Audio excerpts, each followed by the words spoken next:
अगर तुम्हारे पास शक्ति है तो शादी करो, बैंक बैलेंस है, बीवी को खुश रख सकते हो, उनकी जरूरत को पूरी कर सकते हो तो शादी करो। क्यों? फ़इन्नहु अग़ज़्ज़ु लिल-बसर व अहसनु लिल-फ़रज। तुम्हारे शर्मगाह की हिफाजत होगी और तुम्हारे निगाह की भी हिफाजत होगी।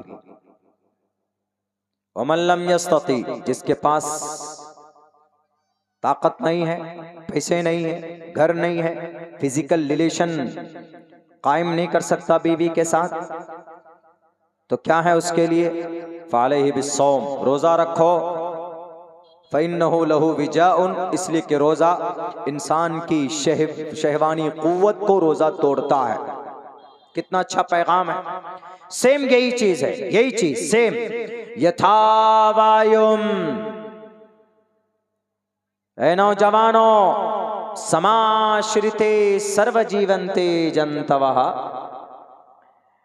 जैसे, बल्कि मिसाल देके समझाया यहां पर, जैसे इंसान की जिंदगी के लिए हवा जरूरी है, ऐसे ही इंसान की पवित्र जिंदगी के लिए शादी जरूरी है। पवित्र जिंदगी के लिए अगर पाक जिंदगी गुजारना हो तो शादी जरूरी है। कौन कह रहा? मनुस्मृति कह रही है बात। वो मनुस्मृति जिसके नाम के कसमें खाते हैं, चिल्लाते हैं मनुस्मृति मनुस्मृति मनुस्मृति, अमल करने पर आ जाओ तो सबसे पहले मुजरिम कौन बनेगा? उत्तर प्रदेश का लाल बुजक्कर। मन मंत्र में क्या है? शादी करो, पवित्र जिंदगी गुजरेगी। लाल बुजक्कर साहब ने शादी की है। लाल बुजक्कर समझते हैं? उत्तर प्रदेश के लाल बुजक्कर साहब, वहां के सीएम साहब, शादी की नहीं की। मनुस्मृति क्या कह रहा है? मनुस्मृति कह रहा है यथा वायुम समाश्रिते सर्वजीवन्ते जंतवा तथा ग्रस्तामा वर्तते इतारा शरामा। पवित्र जिंदगी चाहते हो तो ब्याह करो, शादी करो, बीवी जरूरी है। और उसने तो शादी ही नहीं की, ब्रह्मचारी बना हुआ। तो इसका मतलब है कि शादी जरूरी है पवित्र जिंदगी के लिए। आज अगर कोई ये दावा करता है कि मैं शादी के बगैर पवित्र जिंदगी गुजारूंगा, मुमकिन नहीं है। आज के जमाने में, आज इस टेक्नोलॉजी के जमाने में, सोशल मीडिया के जमाने में पॉसिबल नहीं है। अगर कोई ये दावा करता है कि मैंने फैसला ले लिया है, I will not get married, मैं कभी भी अपनी जिंदगी में शादी नहीं करूंगा, और फिर वो पाकीज़ा जिंदगी गुजार ले, पॉसिबल नहीं है। कहीं ना कहीं वो नाजायज संबंध किसी से जोड़ कर रखेगा, तभी वो इंसान अपनी ख्वाहिश के ऊपर कंट्रोल कर सकता है। नहीं, ये बात मानी जाएगी। कहा गया कि जैसे इंसान की पवित्र जिंदगी अगर किसी को गुजारना हो तो उसके लिए जरूरी है कि वह शादी करे, ब्याह करे, क्योंकि शादी ही एक ऐसा जरिया है कि जिससे नस्ल बढ़ाई जा सकती है। यानी शादी होगी तो बच्चे होंगे, बच्चे होंगे तो उनसे नस्ल बढ़ेगी। बिना शादी के नस्ल नहीं बढ़ सकती। अगर कोई मुसलमान, कोई कलमा पढ़ने वाला या दुनिया का कोई इंसान, शरीयत तो मुसलमानों से है मुखातब, अगर कोई मुसलमान अगर बिना निकाह के किसी औरत के साथ संबंध बनाता है, यानी नाजायज और हराम तरीके पर उनसे फिजिकल रिलेशन बनाता है, उससे कोई बच्चा पैदा होता है तो उससे नस्ल साबित नहीं होगी, नसब साबित नहीं कर सकते। नसब हरामियुन नस्ल वो बच्चा होगा, इसलिए कि नाजायज और हराम तरीके पर अगर कोई रिश्ता बनाता है, बच्चा पैदा होता है, तो उसकी नस्ब हम साबित नहीं कर सकते। उसी को कहा जाता है हरामजादे। हरामी जो जुमला है, गाली है, ये उसी को बोलते हैं जिसके माँ और बाप का पता ना हो, उसको हरामी कहा जाता है। यहाँ पर कहा गया तथाग्रस्तामा वर्तते इतारा शरामा, कि अगर नस्ल को बढ़ाना है, अगर गृहस्थ को आगे बढ़ाना है, गृहस्थ का मतलब खेती करना, बीज डालते हैं, खेती पैदा करते हैं, फिर फरोख्त करते हैं, लोग खरीदते हैं, लोगों की जिंदगी बनती है। ऐसे ही मिसाल देकर समझाया यथा वायुम समाश्रिते सर्वजीवन्ते जन्तमा तथाग्रस्तामा वर्तते इतारा शरामा। ऐ नौजवानों, अगर पवित्र जिंदगी गुजारना है तो शादी करो, क्योंकि शादी एक ऐसा काम है कि शादी के जरिए से तुम खुशी की जिंदगी गुजार सकते हो, और शादी ही एक ऐसा रास्ता है जिससे तुम नस्ल बढ़ा सकते हो। जो लोग शादी नहीं करते, दो खामियां हो सकती है, दो गलती के अंदर, दो गुनाह के अंदर उनकी जिंदगी जा सकती। एक तो ये कि वो पाकीज़ा जिंदगी नहीं गुजार सकता, कहीं ना कहीं जरूर मुंह मारेगा, वो नाजायज संबंध कहीं ना कहीं बनाएगा, नाजायज रिश्ते बनेंगे। और दूसरा बड़ा गुनाह ये होगा कि उससे नस्ल कभी नहीं बढ़ा सकता। जिसकी शादी नहीं होगी, बीवी नहीं होगी, तो नस्ल कहाँ से बढ़ाएगा? तो इसीलिए सिर्फ बोलने से नहीं होगा, अमल करना होगा। और मुसलमान अल्हम्दुलिल्लाह अगर कुरान बोलता है तो कुरान की तालीम के लिए मदरसा बनाया है। पूरे भारत के अंदर, पूरे मुल्क हिंदुस्तान के अंदर सिर्फ मस्जिद की तादाद ढूंढ ली जाए तो 8 लाख मस्जिदें पूरे मुल्क हिंदुस्तान के अंदर है, जिनमें से तकरीबन 3 लाख मस्जिद के अंदर मदरसे चलते हैं। अल्हम्दुलिल्लाह मुसलमान कुरान बोलता है तो मुसलमान कोशिश करता अपने कुरान के मुताबिक जिंदगी गुजारे। मेरे भाइयों, लेकिन आज एक अलमिया है हमारे पास, हम मुसलमान भी अब अपनी मनमानी जिंदगी गुजारने लगे हैं। यानी हम लोग अब कुरान से रिश्ता तोड़ रहे हैं। ज्यादा लंबी बात नहीं होगी, अभी तो हम फजीलत कुरान पर बड़ी लंबी लंबी बातें हम लोगों ने अच्छी बातें सुनी हैं, हज़रत मौलाना से भी, उनसे पहले मुकर्रिर से भी। अमल की सख्त ज़रूरत है।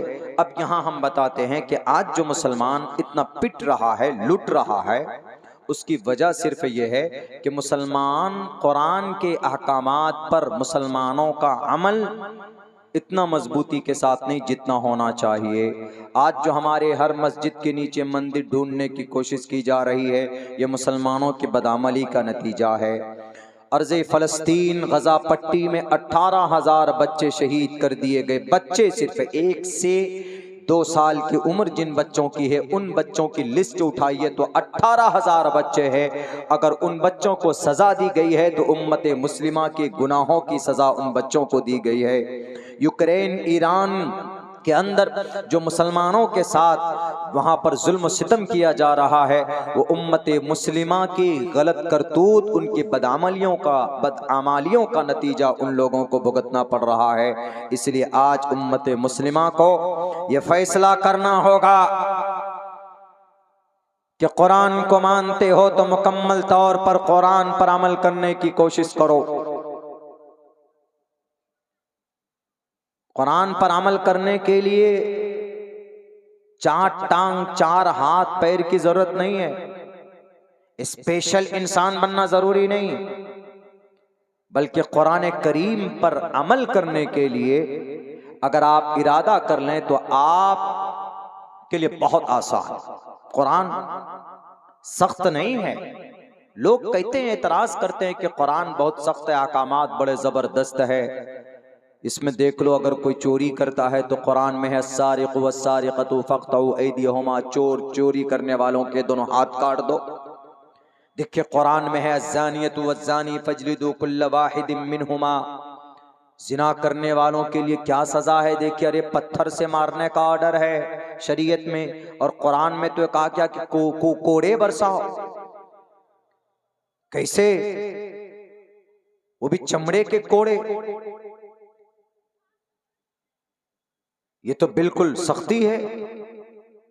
ऐसा नहीं है। कुरान इन सजाओं को, ये सजा बाद में देता है, उससे पहले बचने का पहले कुरान ने रास्ता बताया। मिसाल के तौर पर आपको यहां से किशनगंज जाना हो, बीच रास्ते में कोई खतरनाक जगह है, कोई अजनबी आया, आकर आपसे पूछा कि किशनगंज जाना चाहता हूं, ये रास्ता ठीक है? आपने कहा कि इस रास्ते से मत जाइए, ऐसे घूम कर जाइए, इसलिए कि रास्ते में आगे शेर बैठा हुआ है। आपकी जिम्मेदारी थी बताने की, आपने बता दिया। लेकिन उस आदमी ने कहा, अरे नहीं, करीब तो है, करीब ही है रास्ता, आप क्यों मुझे घुमा के बता रहे हैं? आपको मालूम था कि वहां खूनखार शेर है, लेकिन तब आपने बताया, आपकी बातों पर अमल करता तो जान बच जाती, नहीं बची। जब वो गया, कुछ देर जाने के बाद शेर ने हमला किया उस पर, और फिर वो आपसे चीख रहा है, चिल्ला रहा है कि बचाओ, मेरी जान बचाओ, शेर ने हमला कर दिया। तो आप क्या कहेंगे? अरे तुमको पहले तो बताया था ना कम वक्त, ठीक है मरो तुम, तुम्हारे मुकद्दर में मौत लिखी भी, मरो। तो कुरान पहले बताता है, बचाता है। कुरान पहले बचाता है कि चोरी मत करो। कुरान पहले चोरी क्यों करता आदमी? अभी कल जिस जलसे में थे हम लोग, उस जलसे में एक लेडीज जो खिदमत का काम कर रही थी, लेडीज पंडाल में खाना खिलाना, औरतों को देखना, उनकी निगरानी करना, ये काम थी। और उस मदरसे के अंदर में काफी दिनों से वो लेडीज काम कर रही थी। माशाअल्लाह बड़ी मुखलिस थी, और बहुत पैसे जमा चंदा कर करके उन्होंने अपनी तनख्वाह को, मेरे ख्याल से बरसों से 2-2.5 लाख रुपए उन्होंने जमा किए कैश, और कुछ उनके कुछ सोने चांदी के गहने भी थे। जलसे में आई, कुछ जालिम नौजवान, चोर, कमबख्त, लुटेरा, उसके घर पे जाकर टोटल 2.5 लाख कैश और जो भी था सोना और चांदी का बंधा हुआ सब कुछ उठाकर लेकर चला गया। अब बताइए, उस औरत से पूछो कि तुम उस चोर को क्या सजा दोगी अगर वो मिल जाए? तो इसीलिए खुदा का कुरान कहता है, अस्सारिक़ु वस्सारिक़तु फ़क़्तउ ऐदियहुमा, हाथ काट दो। जिसकी चोरी होती है ना, उससे पूछो जाकर। और चोरी आदमी कब करता है? तो हमने पूछा कि भाई यहाँ के लोगों को, यहाँ के नौजवानों को क्या इतनी गैरत नहीं है कि किसी गरीब घर में चोरी कर रहा है, वो उसके महीनों और बरसों के पैसों को लूट रहा है? तो बोला मौलाना, वो लोग तो कुछ और बोलते, डराग्स, ऐसे बोला, डराग्स की वजह से चोरी हो रही।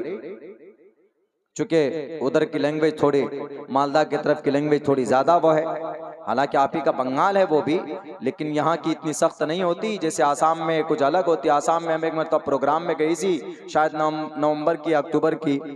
शमशाद साहब हमको स्टेज पे बैठा दिया, पहले ले जाके चले गए। चूंकि महफिल क़िरात का प्रोग्राम था, मुसाबके का था, तो बहुत दूर दूर से कुर्रा हजरात आए। तो हमने कहा कि चलो भाई, अच्छा मौका है, कुरान करीम सुनने का मौका मिलेगा। और जब कुरान अच्छी आवाज में ढंग से अगर पढ़ा जाए तो सुनने का मजा ही कुछ और आता।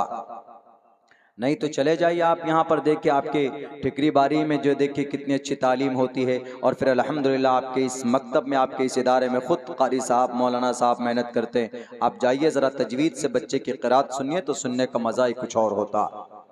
अल्हम्दुलिल्लाह कुरान करीम के अच्छे पढ़ने की वजह से नाचीज़ को दारुल देवबंद की मस्जिद छत्ता में 6 महीने इमामत का मौका मिला।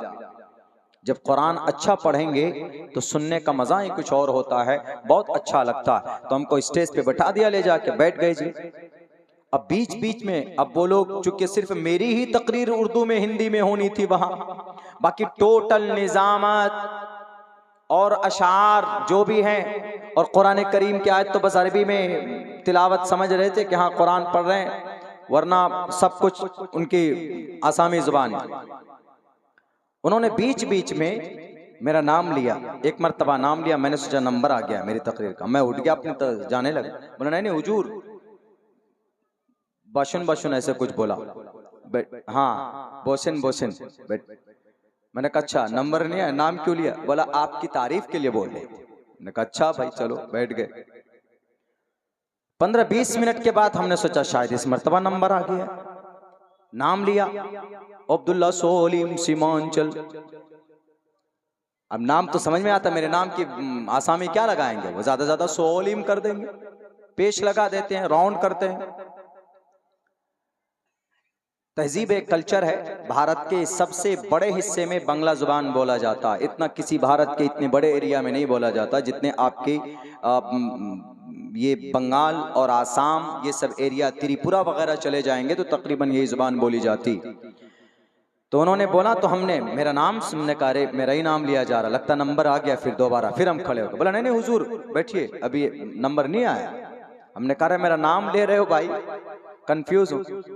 2 मरतबा लिए नाम। हमने सोचा कि अब छोड़ो, बैठ के ही रहो, नाम लेगा इसमें अब उठना ही नहीं है, देखना ही नहीं उधर। आधे घंटे के बाद उन्होंने फिर मेरा नाम लिया। मैंने सब मेरी तारीफ कर रहे, मैं बैठा रहा, अब मेरा नाम लेके सब मेरे मुंह को देख रहे। हमने कहा क्या हुआ? बोला हुजूर आपका नंबर आ गया। हमने कहा अरे पहले से 2 मरतबा बोला खड़ा हुआ आप, इसीलिए हमने सोचा कि इस मरतबा भी तारीफ कर रहे हैं। बोला नहीं नहीं आपका नंबर आ गया। तो वैसा हो जाता है कभी कभी, जुबान की उसकी वजह से आदमी कंफ्यूज में पड़ जाता है, कंफ्यूजन हो जाती है उसको। तो कहां से बात चली थी, मेरे जहन से निकल गया।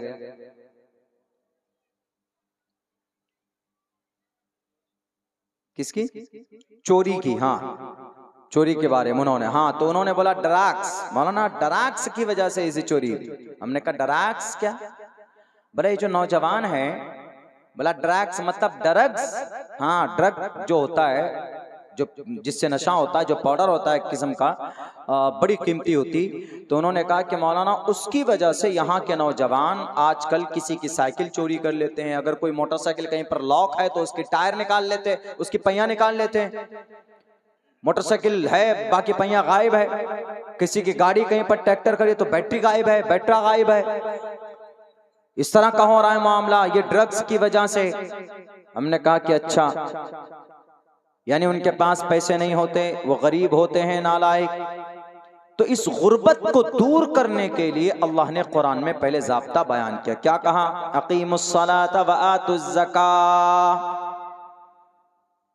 जब गुर्बत होती है तो चोरी की शुरुआत वहां से होती है। जब कौम और समाज के गरीब तक, समाज के मालदार आदमी का पैसा नहीं पहुंचता है तो वो चोरी शुरू करने लगता है। तो इसीलिए अल्लाह ने पहले ज़ाब्ता बयान किया कि ज़कात हर एक आदमी को निकालना चाहिए जो साहिब निसाब है, और जब ज़कात निकाल कर वो ज़कात गरीबा तक पहुंचेगी तो फिर चोरी नहीं करेगा बच्चा। और अगर अब भी कोई चोरी करता है ज़कात के माल पहुंचने के बाद, इसका मतलब है कि वह शौक से करता है, इसका मतलब है कि वह अपने अय्याशी के लिए करता है। तब खुदा का कुरान कहता है कि अब कोई माफी नहीं होगी, अब उठाओ इसके हाथ को पकड़ो और काट डालो।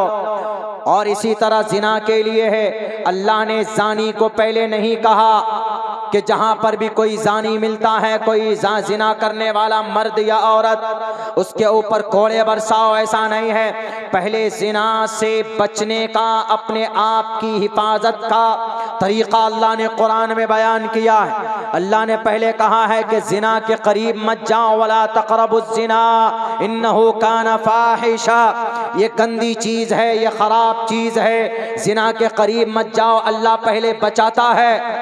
उससे पहले अल्लाह ने खुसूसन औरतों को ताकीद के साथ 7 आयतों में कहा है कि औरतों, समाज की बेटियों, अपने चेहरे को मत खोलो, बिना पर्दे के मार्केट में, बाजार में मत जाओ। वक़र्न फ़ी बुयूतिकुन्न वला तबर्रजन तबर्रुजल जाहिलियतिल ऊला, तुम मार्केट मत जाओ, घरों के अंदर रहो। और तकरीबन 70 अहादीस ऐसी हैं जो इस बात पर दलालत करती है कि समाज की औरतों को, समाज की बेटियों को मलबूस होना चाहिए अपने कपड़ों में, यानी don't show your beauty and ornament in front of the stranger person. अजनबी के सामने अपने चेहरे को मत खोलना, अब अजनबी के सामने अपने बालों को मत खोलना।